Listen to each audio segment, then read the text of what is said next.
बंगाल के प्रथम governor general कौन थे? तो पहला जो है बंगाल का गवर्नर पहला कौन था? तो गवर्नर जब बात आएगी तो लॉर्ड क्लाइव की बात आएगी, फिर गवर्नर जनरल की बात आएगी। बंगाल का पहला गवर्नर जनरल वो वारेन हेस्टिंग्स था, लॉर्ड वारेन हेस्टिंग्स। फिर आते हैं उसके बाद में भारत का पहला गवर्नर जनरल वो लॉर्ड विलियम बेटिंग था। और उसके बाद भारत का वायसराय जो है वो कौन था? लॉर्ड कैनिंग था पहला।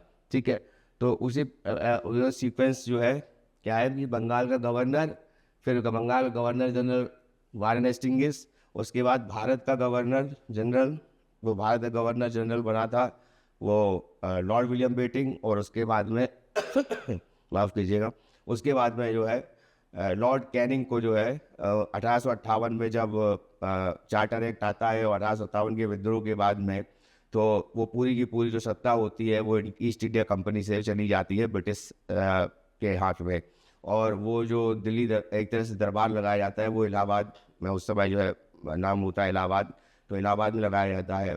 तो उसमें जो है लॉर्ड कैनिंग जो है वो पहला वायसराय बनता है। खैर, तो यहाँ पर रीटन और रीटन का भी नाम आया है। रीपन को मैंने कल आपको बताया था कि रीपन जो है लॉर्ड रीपन, इनको स्वशासन का जनक बोला जाता है, भारत में स्वशासन का जनक। इंपॉर्टेंट एक चीज़ और है लॉर्ड रीटन और रीपन को कि फर्स्ट फैक्ट्री एक्ट जो है, पहला फैक्ट्री अधिनियम जो है वो रीटन के टाइम पे आया था। और वही जो है सेकंड फैक्ट्री एक्ट जो आया था वो रीपन के टाइम आया था। वर्नाकुलर प्रेस एक्ट जो है वो रीटन ने जारी किया था।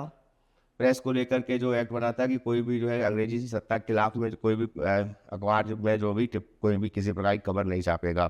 तो वर्नाकुलर प्रेस एक्ट आया था ये रिटर्न के टाइम पे, और रिपन के टाइम पे इन्होंने जो है ये वर्नाकुलर प्रेस एक्ट को वापस लिया था। खैर,